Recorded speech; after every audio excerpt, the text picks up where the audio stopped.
You know it's a special occasion when there are cinnamon rolls. And even better when they are sticky caramel rolls. Cinnamon rolls and sticky buns, for my family, are pretty much the same thing, but they just have to make a caramel for the one. To make cinnamon rolls, you make a quick, wonderful dough, you let it raise, and then you roll it out, add all those delicious things, the butter, the sugars, the cinnamon, roll them up, slice them, and at this point, you can make either sticky rolls or you can make regular cinnamon rolls. And either way, they're gonna be delicious, and everyone on your Easter Sunday is gonna be in love with you. And it's all coming up on today's Wise Guide. I don't know why, but don't you think we all love cinnamon rolls? Now, there's a whole bunch of different schools out there on cinnamon rolls. Some people like them really gooey in the center, almost doughy. Some people, like me, are the right way and like them more fluffy and more yeasty. That's how I grew up with them, and that's how I love them. And really, that's the thing with cinnamon rolls. Whatever you grew up with, you love. And for me, that also meant that on special occasions, we might get some sticky caramel rolls. That's just a quick caramel that is made for the bottom of a pan. You put it in the bottom of the pan with some chopped toasted nuts, set the rolls on top to raise, and then once they're baked, turn them upside down and you get delicious caramel sticky rolls. I mean, guys, seriously, they're so good. And you can make either one with this. Same dough, same process. All you need to do is either make a caramel or make a frosting. Let's get started. First, you just want to add some warm water. By warm, I mean around 110 to 115 degrees, not that we're being picky. Okay, you don't have to be quite that picky, but if it's too hot, it could be too hot for the dough, so I do like to make sure it's around that. Once you add your water, you can just add some sugar, oil. I use a neutral oil, which for me is always usually grapeseed, but any type of neutral oil, which means it has no flavor or smell. Some salt, and then crack your eggs into a bowl.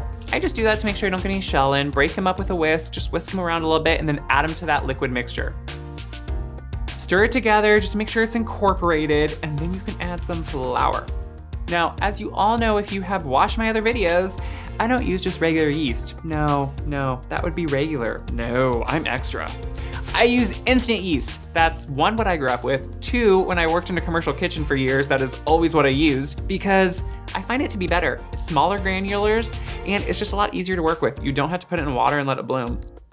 Skip a step? Yes, please. So add in some flour and your yeast and then just let the mixer do the work and it's gonna come together and be a wet, sticky mess. I like to use a stand mixer because it's easy. They were invented so we didn't have to do it all by hand. Yeah, thank you.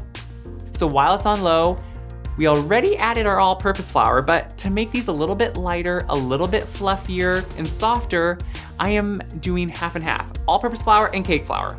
The cake flour has a lot lower protein rate, so it really balances out the all-purpose flour. Every so often, just scrape down the sides of the bowl. That dough can kind of creep up the sides when it's really sticky, so you just want to scrape it down and make sure it's all incorporating correctly. Slowly keep adding some flour until it comes together and cleans the side of the bowl. When it cleans the side of the bowl, you know that it has mixed enough and it's really incorporating. It should be somewhat of a smooth dough at this point and just a little sticky.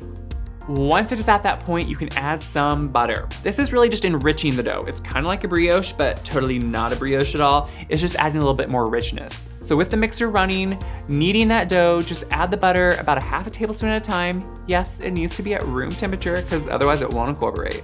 After each addition, make sure it mixes in well until you add it more. Once all that butter's added, it's gonna be a really soft, beautiful dough. Put it into a well-oiled bowl, again, just that same oil, and then cover it.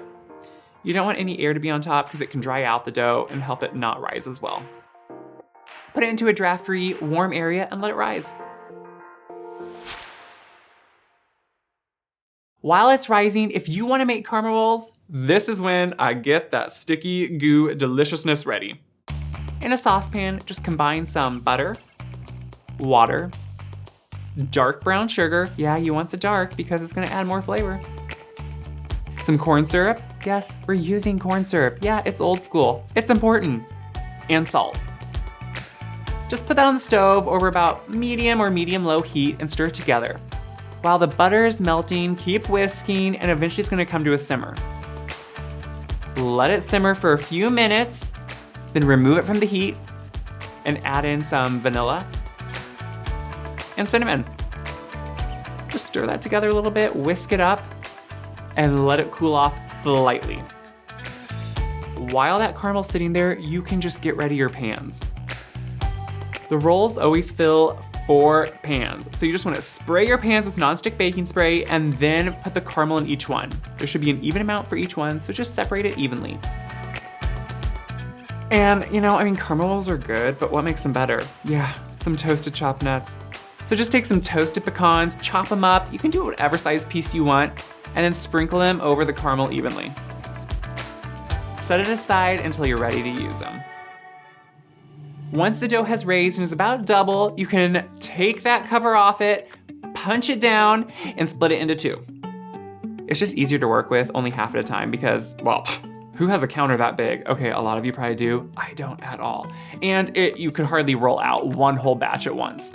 With half the dough on a well-floured surface, just roll it out. You may have to let it sit for a few minutes to rest because if it starts snapping back too quickly or not wanting to spread out or roll out easily, just let it rest.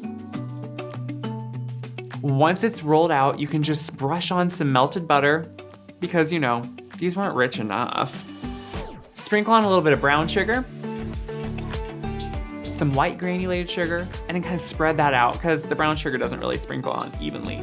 I like the mixture of the 2 sugars because brown has a little bit more flavor, but I like the way that the white sugar kind of dissolves more evenly. Once that's spread out, just sprinkle on your cinnamon. And yeah, I go heavy on the cinnamon. You want a lot of that flavor. To roll it up, I start at the side closest to me and I slowly pinch it from the middle outwards. Do whatever works for you. Then roll it really tightly all the way up because that way you get a huge swirl inside. And then just pinch it off really tightly at the seam. This just ensures that it's gonna stay together because dough likes to fall apart. So keep it together. Then I just kind of push it together, pat it slightly, make sure it's an even roll, and then we are ready to move on. And then just cut them up. I start by cutting once down the middle, and then cutting into quarters, and then once more in the middle. So that way you come out with 16 rolls. If you are making caramel rolls, put them right into your pan, 8 per pan. And if you're making regular rolls, you're just gonna put them either into your pan with nothing in them, or you can put them and make individual rolls. I think it's kind of fun around, Easter or something special to make individual rolls. People can just pick them up and instead of having to cut them out of like a big pan of rolls, you just have your own roll. And they look more beautiful as they raise too. It was totally up to you. Once they're in the pan or on a parchment lined baking sheet, you can just smash them slightly with your hand.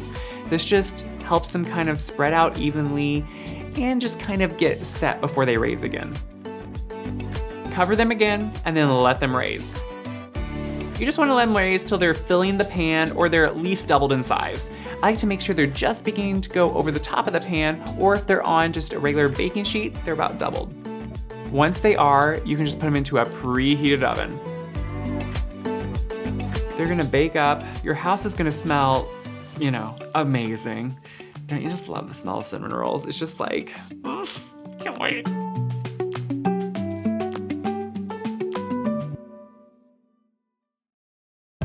Once the cinnamon rolls are baked, you can just remove them from the oven. They're gonna be golden brown, they're gonna be delicious smelling, they're gonna be puffed. Pull them out of the oven. Yeah, don't eat them right away because you will burn your mouth, especially on the caramel ones. Let them sit and cool slightly.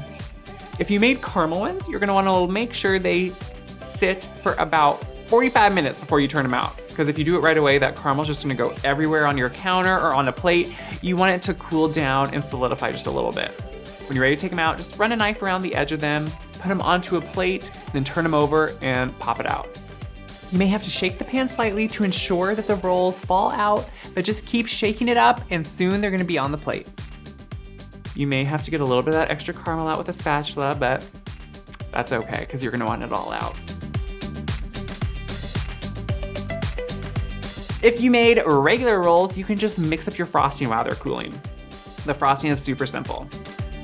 Some room temperature cream cheese, room temperature butter. Just beat that together in a mixer until it is well combined and smooth. Every so often, you are gonna wanna scrape that frosting down because it's gonna get a little lumpy if you don't. So make sure to scrape it down and so it's evenly incorporating and smooth. Add some powdered sugar, vanilla, and milk. Stir that together until it is smooth, and then just adjust it as you need. If it needs to be a little bit thicker, add some more sugar. If it needs to be more thin, add some more milk. This is really the classic roll frosting. I mean, cream cheese. Who doesn't love that? Once it's all mixed up and smooth and the rolls are cool to the touch, just frost them up. I just like to portion it off with maybe a cookie scoop if you need to, but I mean, just if you're wondering, more is more. So always add more frosting than you think. I like a lot. Once they're frosted, they're ready to go. I usually will make these at least a few days before, pop them in the freezer so they're ready to go, but if you make them fresh, everyone is gonna be loving on you. You really can't go wrong. Whether you make caramel rolls, regular rolls, or a little of both, these are amazing. If you agree and wanna make either caramel sticky rolls or cinnamon rolls, make sure to like, share, and subscribe. For the recipes, go to the description box. And for more awesome recipes, go to wiseguide.com. I have everything you need for the perfect Easter brunch. And until next time, happy brunching.